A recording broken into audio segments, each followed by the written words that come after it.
Banjir bukan sahaja menyebabkan kerosakan harta benda, malah turut meninggalkan banyak kawasan takungan air yang menjadi tempat pembiakan utama nyamuk Aedes. Situasi ini menyebabkan risiko jangkitan denggi meningkat dengan mendadak, terutamanya di kawasan perumahan yang padat.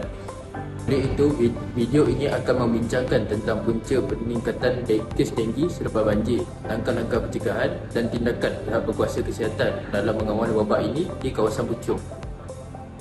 Marilah kita bersama-sama memahami kepentingan menjaga kebersihan persekitaran dan membantalas pembiakan nyamuk Aedes demi memastikan komuniti kita kekal sihat dan selamat.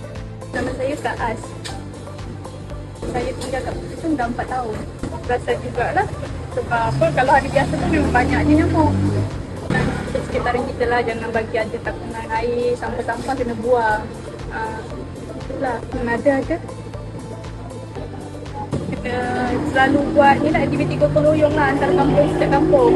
Jadi memang kita boleh elakkan daripada berlakunya kes denggi tu lah. Nama saya Zahir Zaidani. Dalam hubungan 12 ke 13 tahun lah di sini. Nyamuk tu tak perasan lah, tapi kalau kata kes denggi tu banyak lah yang kita dengar lah. Kalangan kawan-kawan kita yang kena denggi, ada juga lah. Kalau di kawasan rumah sendiri, kita buat pembersihan biasa lah. Sampai air takut ke, kita akan siapkan lah. Sampah-sampah taraf biasa lah. Untuk kira kalau diikutkan tanggungjawab kita sendiri, kita kena buat lah. Dan komuniti dekat sini, kadang-kadang kita akan ada buat gotong royong setiap bulan lah tu, gantung kepada jawatan kuasa lah, jawatan kuasa pendudukan.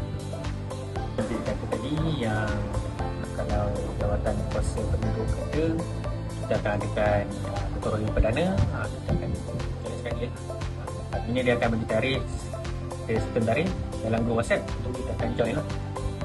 Sekiranya kita dapat tahu yang ada penduduk kena penyakit ini, kalau boleh kita war-warkan lah dalam grup WhatsApp untuk kita aware lah, awareness terhadap penyakit ini kepada kita boleh elakkan lah penyakit.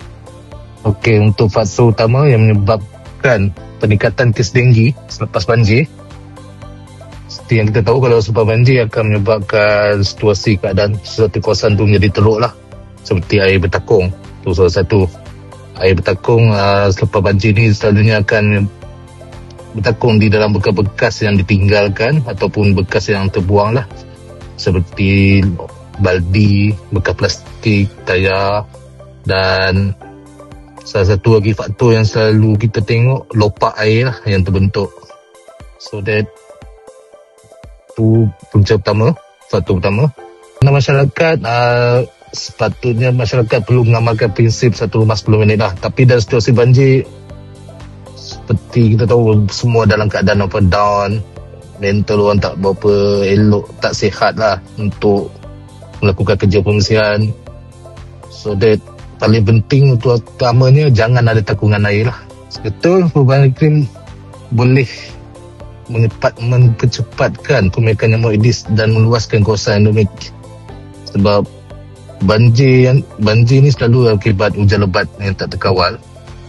Dan seperti kita tahu, untuk pembiakan nyamuk berlaku semuanya memerlukan air. Dan cukup sekadar satu sudu air pun dah boleh jadi tempat untuk nyamuk bertelur lah. So memang main peranan, perubahan iklim tu memang main peranan dengan corak hujan dan dengan peningkatan suhu di sekitar. So ya, betul.